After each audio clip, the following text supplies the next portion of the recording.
Hey, we've got the 2023 Can-Am Commander here, and of course, just like anything, even brand new, it's gonna break.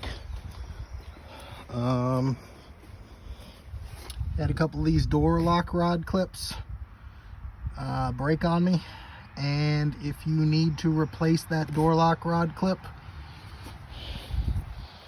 you can just use this Dorman Help Kit 75450.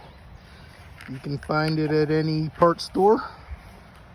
And the little yellow one, that one works just fine. You don't have to go to Can-Am and get it. Here, I got a pack here, brand new, I can show you, in my pickup truck.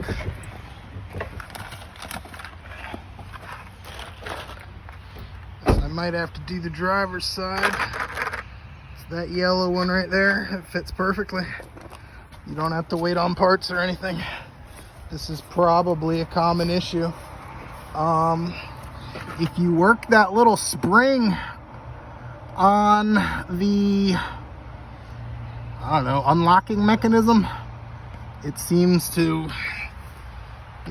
loosen it up and make the door open easier. You probably won't burn those clips out or break them up or whatever. All right, cool, yeah. Thanks for watching.